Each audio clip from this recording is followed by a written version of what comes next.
What's up, Megan? Hey, Carolyn, Don. Happy Earth Day, everybody.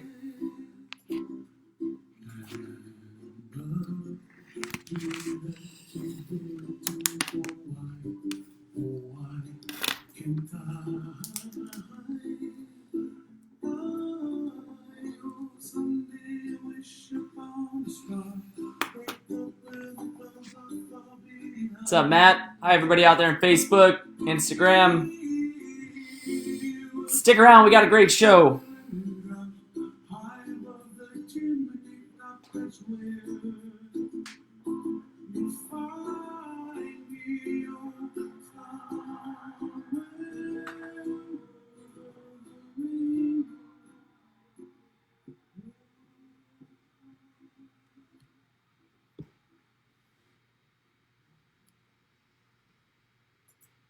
Hopefully the volume will be good on the speaker. So the following show are solely those of the hosts and their guests, and not those of W4CY Radio, pretty loud, right? employees or affiliates.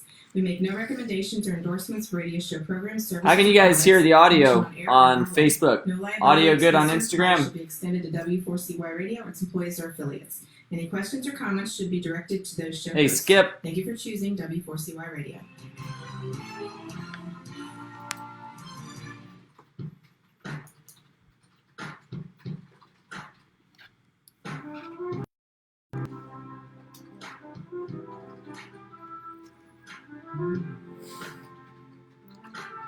Love you too, Matt.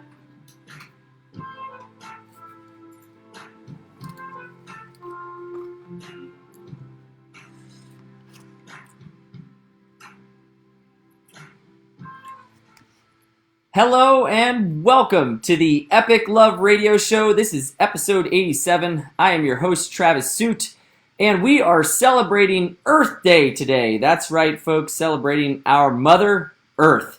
And thank goodness for that. So today is a very special episode because we have a wonderful young lady who's going to be joining us, Miss Aiyana Sugerman. Switch sides. For some reason, we can't hear you. Okay. All right, hold on. I'm coming over. I'm switching mics here. We have a little bit of a technical difficulty on the mic. Can you hear me now? I have no idea. None of the mics are going, so let's figure out what's going on. All right. All right. Well, you tell me which mic we got when it's ready to go. So thank you to everybody tuning in on Instagram. Thank you to everybody tuning in on Facebook. I appreciate your love and support. The mission of the Epic Love Radio Show is to share inspiring stories of love through action. And that's what this show is all about, is promoting the positive. And boy, do we need it now more than ever. So thank you for tuning in. So Miss Aiyana Sugerman, who will be joining us, is the Director of Operations for the Piper's Angels Foundation, one of my favorite people in the whole wide world. And she has an incredible story to share, a very inspiring story to share about her mom, who we are going to honor this episode with, Miss Karen Sugerman, that's Aiyana's mother, who was the Director of Environmental Ministry for Agape International Center for 22 years. She was a co-producer of the 30th anniversary of Earth Day LA, and she coordinated one of the largest urban river cleanups in the nation. And she was bestowed the Outstanding Achievement for her environmental work and peace, which she won the Gandhi's and Martin Luther King Season for Nonviolence Hero Award. This was Aiyana's mother, who will be Aiyana will be joining us shortly. So thank you for tuning in. Thank you to everybody out there in Facebook land and on Instagram. Happy Earth Day. Very excited and overflowing with joy to share this day with you. And I hope you got a chance to go outside and enjoy some sun, some fresh air. And this show is brought to you by the Piper's Angels Foundation. And I just want to give a shout out to one of our sponsors of the Crossing for Cystic Fibrosis, Vinya Sun Solar, which is an eco-friendly solar company based down here in South Florida. A big shout out to them and for what they do to make the Earth a better place. Earth Day, as you may know, is a catalyst for ongoing environmental education, action, and change. And so a few interesting facts, if you didn't know, about Earth Day. So Earth Day is the largest secular civic event in the world, known internationally as Mother Earth Day, not just Earth Day. Earth Day over the years has sparked an unprecedented slate of environmental legislation. And the timing of Earth Day, this was something interesting I did not know. The timing of Earth Day was specifically chosen in April to mobilize college students during their spring break time frame. And this was, of course, 50 years ago today. We are celebrating the 50th anniversary of Earth Day. And Earth Day was actually created through the tireless efforts of Wisconsin Senator Gaylord Nelson, which is very interesting. So if you want to learn more, I definitely encourage you to go online and do some research about Earth Day and its incredible growth, its incredible results and existence as a movement and social impact, environmental impact, and education and change. And pretty incredible what you can do when you rally. They say over 1 billion people have participated in Earth Day globally in the last 50 years, which is pretty amazing. And so, do we have Aiyana on the line? Not yet. Not yet. All right. So Aiyana Sugerman will be on the line too. She's got an incredible story that she's going to be sharing about her mom, who was had a huge impact on Earth Day and some other environmentally conscious movements. Some interesting Earth facts. How about this? So I was doing some research on some of the oldest living beings, right? The oldest living things on planet Earth. The Pafari baobab tree is up to 2,000 years old. There's Antarctic moss on Elephant Island that's 5,500 years old. The Welwitschia mirabilis plant in the Namib Desert is 2,000 years old. I had no idea all of these plants and trees and beings existed out there that were so old. The Loretta plant is up to 3,000 years old in the Atacama Desert in Chile. The Mojave yucca lives up to be 12,000 years old. Can you believe that? The Huan pine trees live to be nearly 10,000 years old. The Posidonia seagrass, this one's just unbelievable. Posidonia seagrass in the Baleine Islands in Spain live up to 100,000 years, the seagrass beds there. That's just wild. That is wild. I mean, that's, it's hard to fathom that. The bristlecone pine in the White Mountains in California live up to be 5,000 year olds. And the last one here on the list, the rare eucalyptus in New South Wales, Australia, live to be 13,000 years old. Did you guys know that? Did we have such amazing living creatures around us all the time? Shout out to Autumn and Jordan and Chris and Danny and Angelina and Bob and Missy and everybody tuning in out there on Facebook and on Instagram. You can always listen to the show on playback if you want to share it through iHeartRadio, Pandora, or Spotify. Any one of those major platforms will have the previous 86 episodes. And we appreciate everybody tuning in each week and supporting the show. We're going to do our best in the upcoming shows to also include some video features that'll allow us to put the show up on YouTube as well. If anybody has any questions during the show for myself or for Aiyana, our guest tonight, you're welcome to drop them in the comment box. We welcome all comments, suggestions, recommended guests. If you know somebody with an inspiring story of love through action, we'd love to hear it. So please send them our way. So I'm going to tell a quick little story about Earth Day and a unique story that was my experience when I lived in Orlando, Florida. Do we have Aiyana on the phone? Let's go ahead and bring Aiyana in. Hey Aiyana, can you hear me?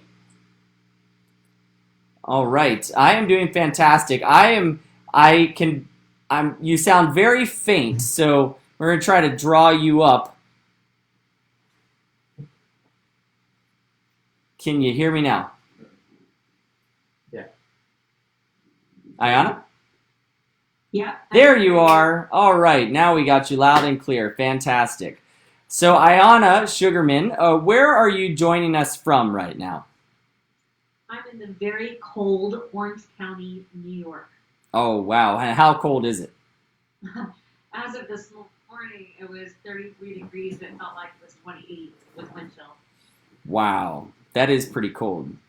It's not Florida, that's for sure. Well, I'm sending you some Jupiter, Florida warmth right now from the studio down here. We won't tell you how hot it is here. Yeah. So I did a brief introduction of who you are and your incredible mother, Karen, that we're going to be honoring as a part of the show. And I was just going to share briefly a quick story from when I lived in Orlando, kind of an Earth Day story from my perspective, which was after the 2005 hurricanes.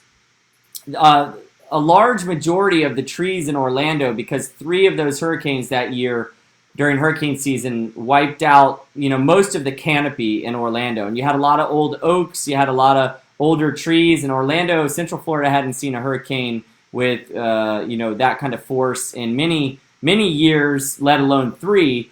And so when that happened, all these trees got destroyed. And I thought it was really amazing that the city of Orlando orchestrated, along with the county governance in Orange County, that if you had an Orlando City driver's license or Orange County driver's license, that you could go to a local pickup area, and in an effort to rebuild the canopy of the city, you could go pick up with your driver's license 2 free trees.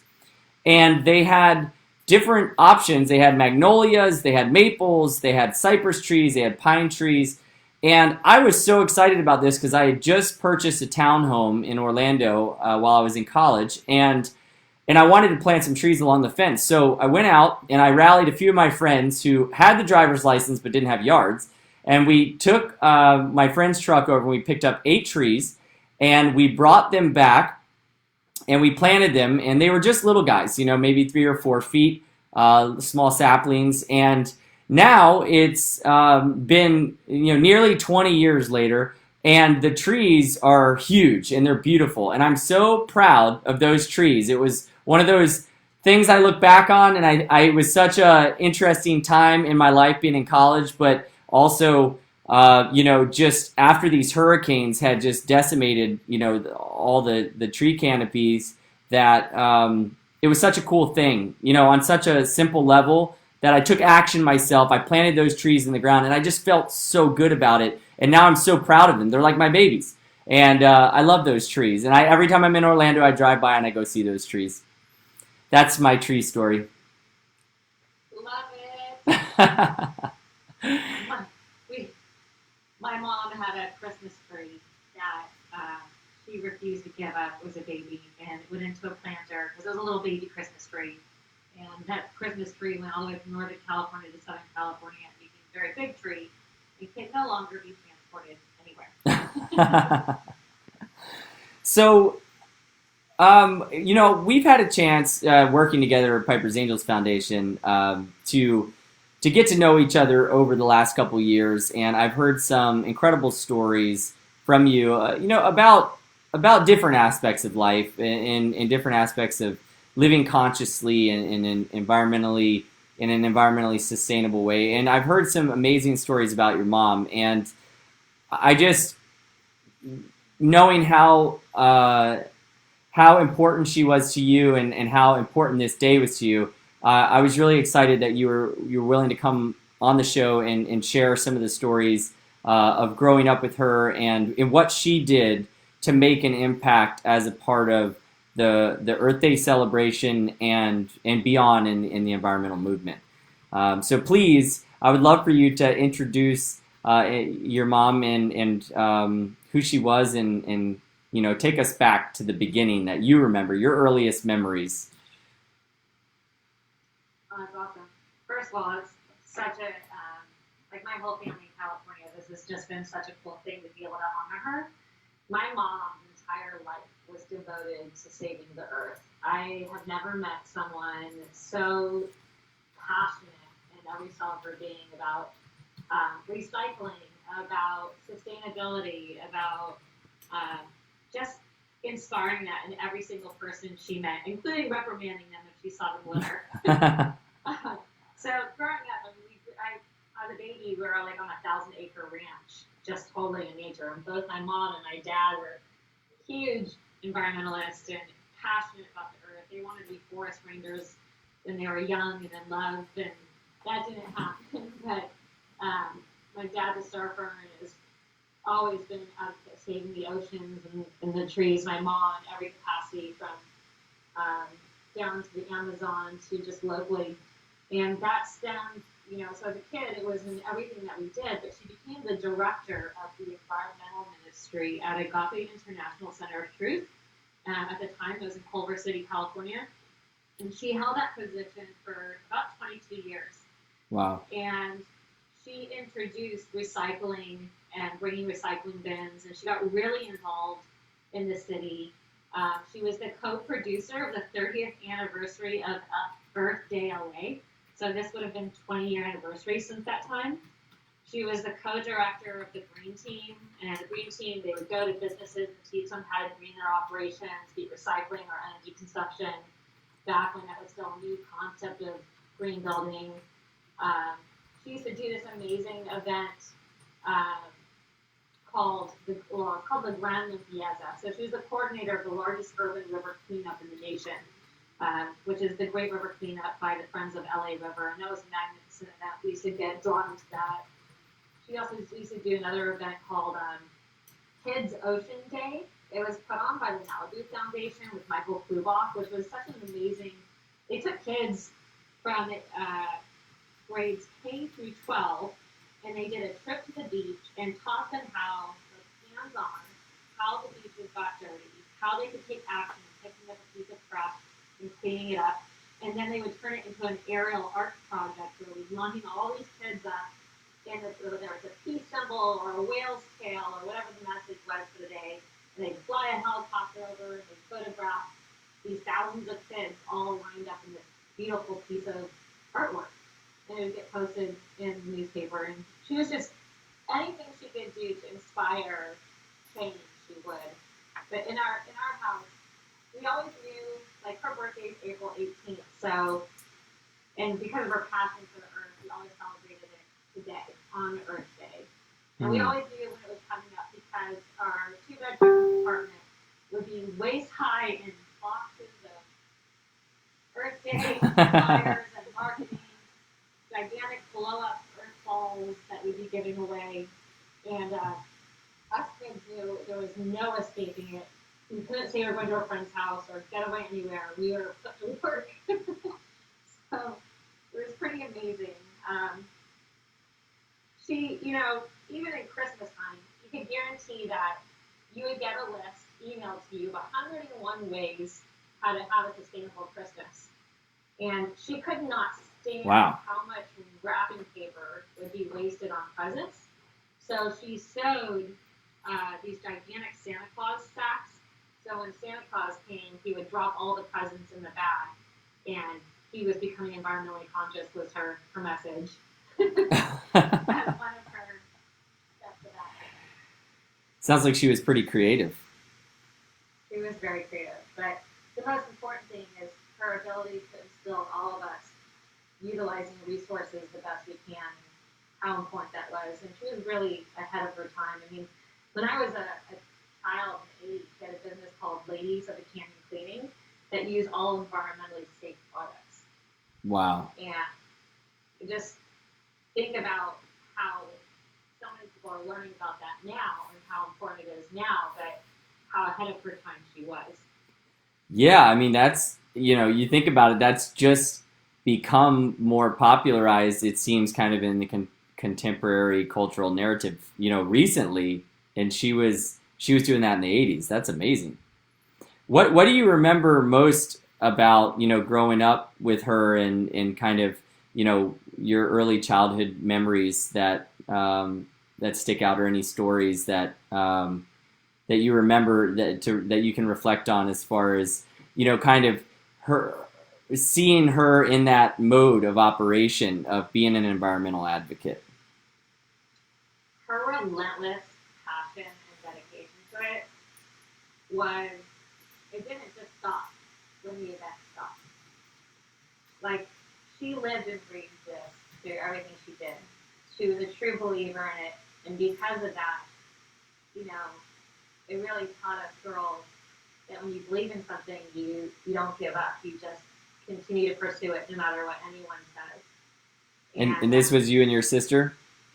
Yeah, I mean, both my sisters. Even as adults now, we're all, all very conscious-minded, really big on recycling, and try to use environmentally safe products and everything we use to the best that we can. One of the things that used to crack me up, part of one of her, she and some of her colleagues would dress up in recycled materials. She would cover herself in water bottles, the other person would cover themselves in paper. And they would go to schools and sing these choreographed songs and teach kids about recycling. Wow. And you never got brought along as a part of that? No, that one I could escape. Yeah. But my stepdad used to always say, I singly financed a one-woman environmental organization. Well, and so tell me a little bit more about the urban river cleanup, because that's really interesting. I mean, that in Florida we have a different kind of ecosystem than in the Los Angeles area in Southern California. So talk to me a little bit more about that. Yeah, so a lot of people don't realize that the aqueducts that run through Los Angeles that are all cemented were once wild rivers with birds and wildlife and rocks. And at a certain point, that all got constructed with cement walls, cement bottoms to channel the water through the cities, and it's highly polluted and full of trash. And the Great River Cleanup is, I forget how many miles long, but on this one particular day, they set up stations all along the river. There's some parts of the LA River that are still slightly wild, but they're still like islands and trees and accessible points, and that's where they set up these stations. And each station has a volunteer coordinator, and they bring music and shirts, and people volunteer, and they go down into this river system and clean up as much trash as they can, and just to make a dent, to see what they can, because that waterway eventually ends up in the ocean. All the runoff from your driveway, from the rain, washes all the trash and the debris out into our sewer systems and out into these waterways, and eventually they end up right where we like to go swimming and surf. And it's important to bring awareness to that, so you can prevent it and advocate for new policies to be changed to help clean that up and prevent as much as you can from entering the oceans and then killing our wildlife. And it's really interesting, because we're dealing with an unprecedented time right now with COVID, and it's scary at some point, but it's also really quite miraculous if you think about it. And you look what's happening with it all. Our waterways are getting cleaner. The skies above major cities are clearer than ever. Oil's dropped below $1. A really good friend said to me something today that was just so great. He said, humanity has been sent to its room to think about what it's doing, and planet Earth is closed for repairs. I love that. That's just so awesome. And it's like we're all learning we don't need this endless consumption to be happy, and that's like the new paradigm. So COVID has been an invitation to change, to shift. And you can see it around. You can tell businesses feel it and they see it and they're starting to shift. It's like, it's no longer about sustainability. It's about regeneration. And, it's really clear that they're going to be operating in this new business model. Yeah. And I've been having also like a really great conversation with one of my oldest and dearest friends, JD. He's a really passionate advocate for healing our earth, and he's also the media director of greenworld.org. You guys should definitely check out this organization because they're doing some great stuff. Greenworld.org. Greenworld.org. Okay. The founder, his name is Mark Ferris. He actually used to do a lot of work with my mom, and that's how I learned of him a long time ago. And JD got involved with him. But JD shifted my entire thinking on this paradigm shift. You know, he said that our current paradigm of operating on this planet and like our current economic system is based on extraction. Mm. So the idea of sustainability says we can extract just as we are now, and then we can patchwork and band-aid over our destruction with some programs like planting trees or giving back to the oceans, right? Right. But that concept of sustainability, it's no longer workable. We can't. We just can't sustain the current system we have. If like the entire world consumed at the level of the United States is right now, we would need 8 Earths. How is that sustainable? 8 Earths? It's not. So the new working model is regeneration. And this blew my mind when he was talking about this, because regeneration means leaving a positive handprint without leaving a footprint. Mm. And it's like repairing, in the concept of what greenworld.org is doing, they're like repairing the degraded lands and soils and shifting our agricultural system to one that heals the landscape rather than destroying it. At the same time of absorbing CO2 in the atmosphere. Right. And it means like regreening the planet with effective tree planting and agroforestry and forest gardens, especially ones that support the local communities and that reforest the degraded lands, as I was saying. So regeneration it's not just reducing emissions, but it's reversing them through soil restoration and replanting millions of acres of land to bring back our planet from centuries of deforestation and habit destruction, I guess you can say. Yeah. Which is really cool about Green World is that they work in Africa, right? So predominantly Kenya, I think they've done this in Ethiopia too. But they work with the local schools and along with farmers to not only regenerate forests, but to educate the communities on the ecology and the land stewardship. And there's a lot of organizations out there planting trees. We've heard about that. There's a long history of that business model and doing it successfully. The problem that they see most of the time is for every seed that they plant, they consider that one successful tree grown. Right. And unless there's proper stewardship and the community getting involved and defending it, those seeds won't survive. So the educational component of stewardship is really what's key. So Green World is different because they understand that, and their approach to it is by educating those communities and the local people to help steward those seeds. They all ensure 80% of their trees are planted to survive, while most tree planting organizations have a 30% success rate because most of the saplings die off. Right. So it's a holistic approach with the community, the schools, the government, the farmers, everyone being involved.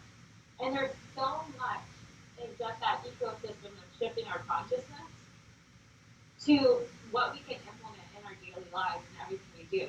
And especially with nonprofits. You know, in the job that you and I do, we're working with the CF community, right? Right.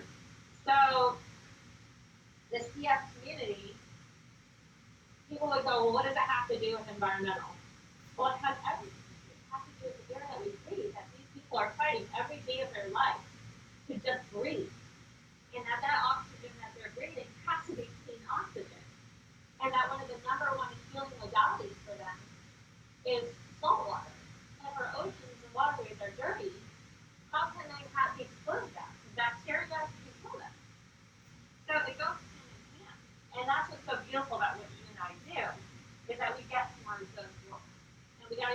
about these ecosystems is about being not just a sustainable, taking it beyond sustainability, but a regenerative thinking foundation where we're not leaving a footprint, but we're trying to leave as little of a print as possible and give back far more. Right. Yeah, absolutely. And we've got Tatiana Timms, who is our Director of Development for Pipers. She dropped the greenworld.org website here in the comments on the Facebook Live. So for everybody out there tuning in, hey, Megan, Brewster, David, thank you guys. Everybody who's on the Facebook Live right now, also on Instagram Live. You're listening to our Earth Day celebration with Miss Aiyana Sugerman, who has been sharing some really remarkable stories of people in her life that have had a focus on environmentalism and who have made an incredible impact and are continuing to make an impact. And yeah, I agree wholeheartedly, Aiyana. It's no longer something that we can just leave up to environmental organizations. I mean, your mom was like an amazing early adopter spearhead. It's amazing to me how far ahead of the game she was in terms of her vision and her advocacy and her activism. What she actually was doing day to day, and in the seed that she planted in you and your sisters and the community and the people around her, that she really was a model of excellence for how we all should be living today. And I just am I'm so honored that you shared her story with us. What we do with Piper's Angels Foundation. Do you want to talk a little bit about kind of what we've done over the last year or so? Because obviously we have a huge ocean paddling event each year in June. This year it was postponed because of COVID. But do you want to talk a little bit about our sustainability initiative and the sustainability committee that Vanessa is helping to head up, and kind of what our aims and focus and goals are there? Yeah, I'd love to.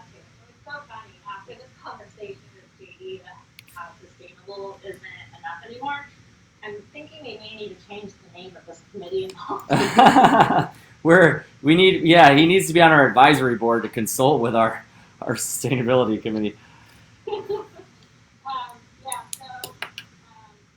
let me go back to you had the forethought along with one of our amazing volunteers, Tom Lusigna, before co-creating who's that heads up the One Piece plan, which is about if everybody picks up one piece of trash off the beach every time they go on the water, it'll make a difference. And that's all it takes. But we dropped it up and created our environmental stewardship policy that talks about that. The One Piece plan and taking care of our oceans in connection with our main event in crossing towards cystic fibrosis. But as we evolve and as we become more conscious and aware and understand it's not about what's just in our front yard, but what's in our community and around us, we have to do more. We realize as a foundation, we can't just be about the talk, we have to walk it. And part of that is how do we take those steps within a nonprofit to do the best that we can? And the answer is baby steps. So, like in meetings, we're not putting out as much paper. Digital. We have been, and this inspired us to start a sustainability committee.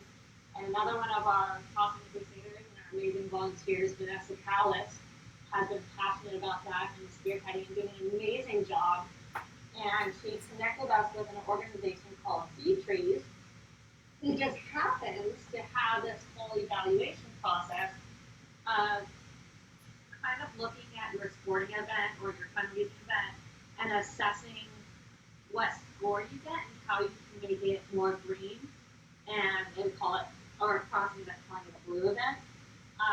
So not only have we gone from the stewardship policy to a sustainability committee for anyone who's passionate about the environment or things, sustainable practices in businesses can get on board, but taking the baby steps needed to bring us as sustainable as possible within the foundation, but also greeting our international a lot of plans for the next 2 years in that process. People who follow us and participate will start seeing more tidbits about that as it unfolds, and it's just all really exciting because it just makes me proud of us that we're doing what we can in our part, and we ask that anyone who partners with us, all of our strategic partners, that they also take accountability and try to be as sustainable as they can, so that as a holistic movement and as a holistic event, we're all doing our part. Yeah, and that was a fantastic summary. If anybody has any questions, by the way, whether it's on Instagram or Facebook Live, if you want to drop them in the comment box, happy to engage with the audience out there. And thank you, everybody, for tuning in. Happy Earth Day. Really, really excited and happy to be here with everybody celebrating. I've got a little gardenia flower here in the studio. I'm taking a big whiff of now. It smells luxurious. Spring is in bloom, and as you pointed out earlier, Aiyana, it's really interesting to see how the behavior. As humanity has changed because of COVID, and it's really that this time is the first time in my life that I really remember this type of global pause, where it has put such a it has given us such a new perspective, and we don't really know how long this is going to last or how much of an impact it's going to have. But what we do know is that during these times, we need leaders, and we need people to step up, and we need people to continue to take action. And I'm really proud of what Piper's Angels Foundation has done as an organization whose focus and mission is on the cystic fibrosis community, but we have this ocean-based event, and I'm really excited to see with the partnerships that we have with what Vanessa's done and what was really an early seed planted by Tom Fasigna and the One Piece Plan, where the opportunity of all this can go. And I think this is it. This is the direction we have to go. We have to all begin to look at what we can do day in and day out, every action, small or large, in our personal lives. And this concept of when we heal ourselves, we heal the world, right? So, when you love yourself, you love the world. And right now, we're taking a focus on our immune systems and our health, and we're wearing masks. And, the earth can't just put on a mask. So, these steps that we're taking are so instrumental in the growth and the conscious evolution of humanity. And what do you think? What do you think your mom, Aiyana? What do you think she would say about all this, or what do you think she would be doing today to celebrate the 50th anniversary of Mother Earth Day? Oh, geez, I have been thinking about that a lot. My mom was such a positive person. She was so loving, and she would probably be looking at this as such a beautiful perspective of the earth is finally getting a break, and overly optimistic that it wouldn't stop. But I guarantee she'd probably be helping produce Earth LA, the biggest that she could, and just giving it her all. Who knows? Maybe she'd actually opt to just go be in nature, but knowing her, she couldn't sit still with being a voice for the earth. So I wanted to share something. I posted it the other day. It was really quite beautiful, and what made me think I wanted to share this with you is what you were just talking about, us coming together or not. And it said, when you go out and see the empty streets, the empty stadiums, the empty train platforms, don't say to yourself, it looks like the end of the world. What you're seeing is love and action. What you're seeing is that negative space second, it just disappeared. What you're seeing is love in action. What you're seeing is that negative space, is how much we do care for each other, for our grandparents, for our immune-compromised brothers and sisters, for people we will never meet. People will lose their jobs over this, some will lose their businesses, and some will lose their lives. All the more reason to take a moment when you're out on your walk, or on your way to the store, or just watching the news, to look into the emptiness and marvel at all the love. Let it fill and sustain you. It isn't the end of the world. It is the most remarkable act of global solidarity we may ever witness. Man, that's powerful. It's pretty remarkable if you think about it, right? Yeah. For the first time, the whole world is coming together to fight one fight. Yeah, and it may not be the last. You know, we don't know.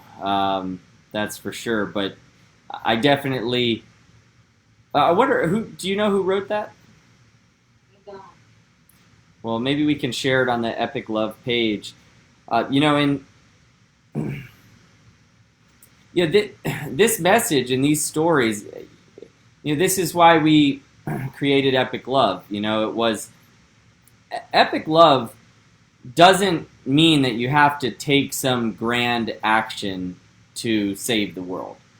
If you look at the hero's journey, which was very well researched and studied by Joseph Campbell, and there's actually a fantastic film that we'll share on the page called Finding Joe. If you have not seen the film Finding Joe, it's available on YouTube, so it doesn't cost $1 to watch it. It has some really remarkable thought leaders featured in it, like Deepak Chopra, and it's about Joseph Campbell and the hero's journey and what it means to humanity. And I think it's such a valuable story. It's such a valuable time to understand and embrace what it means. And if you've never studied the hero's journey, it's basically a cycle that each human typically goes through when they encounter adversity. And the choices we make, and basically Joseph Campbell studied all of the cultural traditions, all of the heritage, all of the stories that have been told throughout humanity. And this cycle, like a little whirly-doodle in the water, in the river, right? It's just a swirl.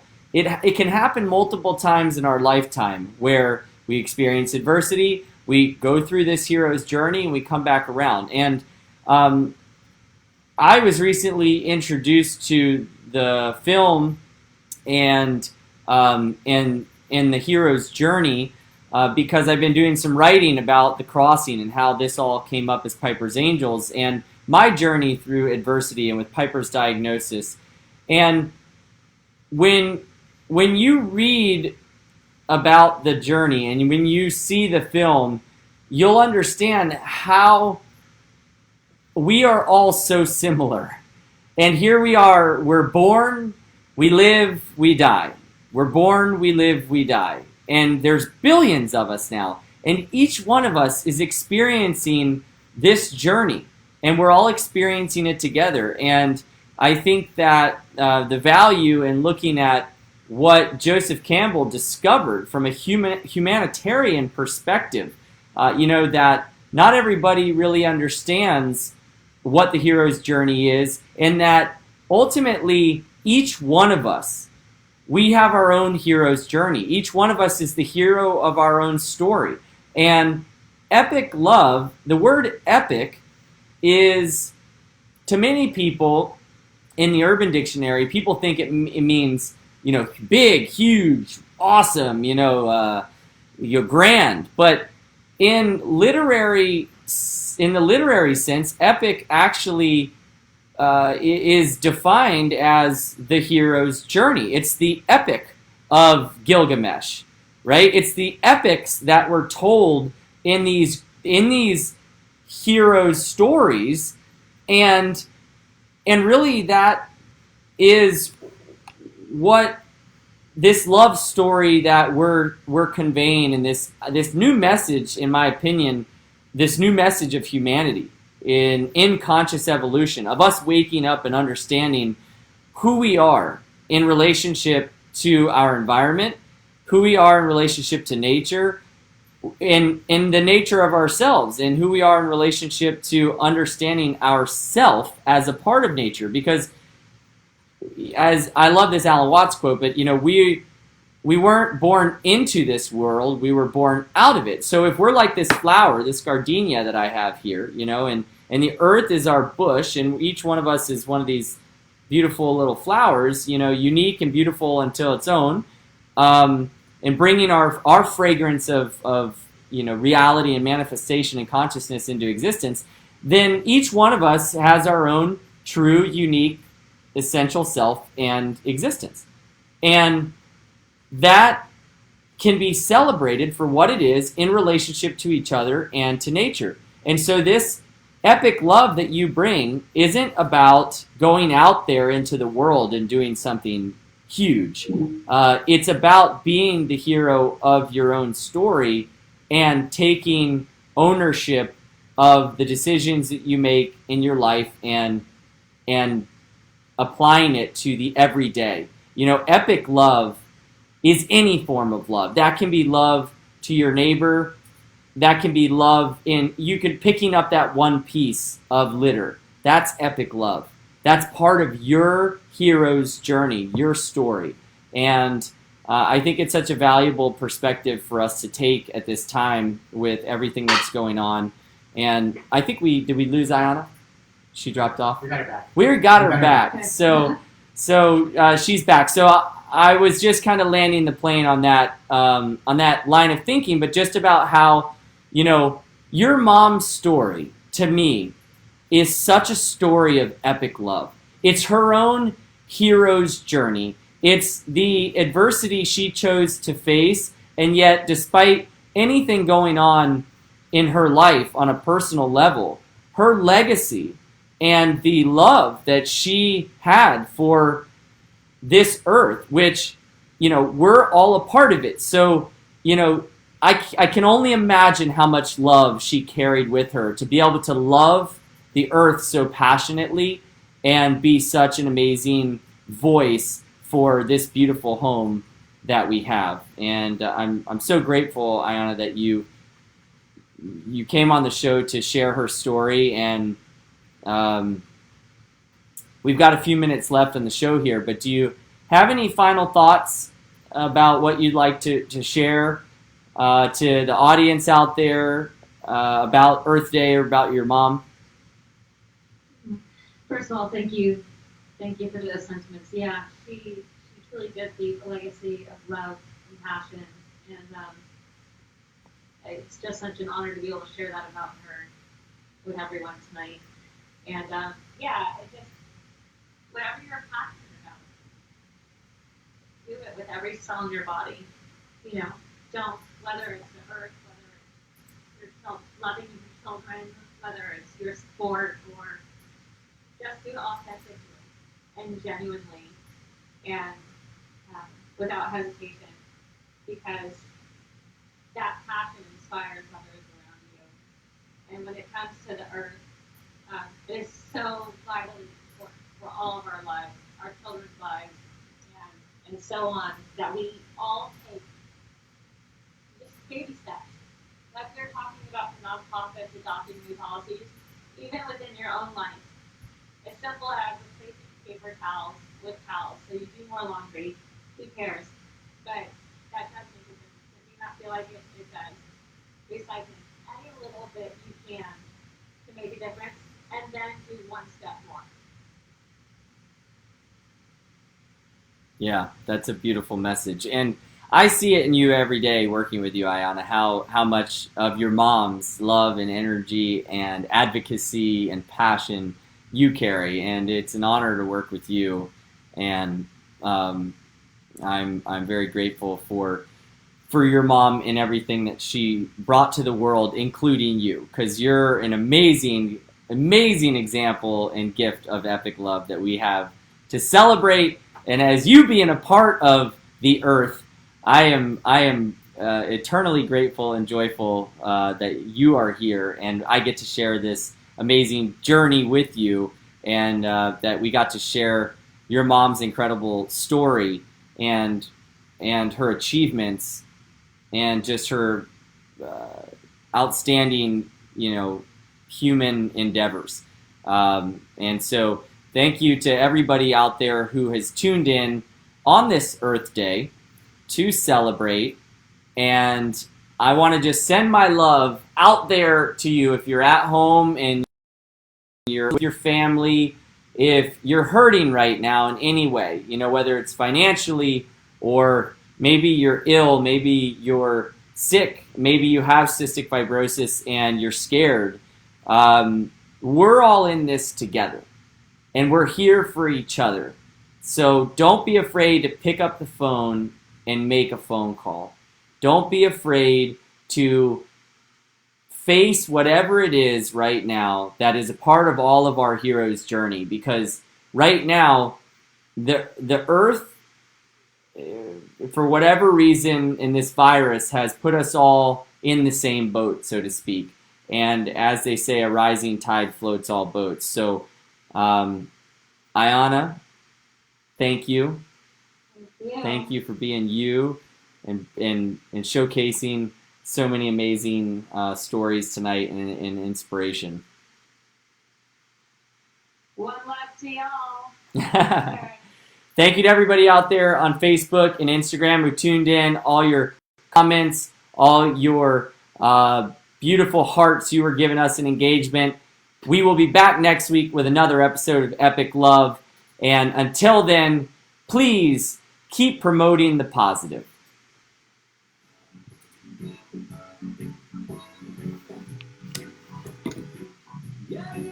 Thank you, everybody. Love you. Thank you.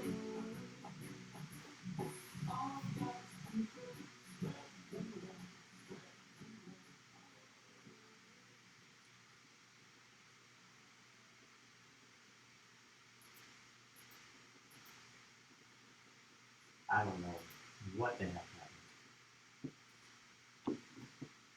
Thank you, everybody, very much for tuning in. Thank you again, Aiyana Sugerman, and in honor of your mom, Karen, we love you. Thank you. Your spirit is with us on this Earth Day and carrying it forward. And to everybody out there, we love you, and we'll see you next time.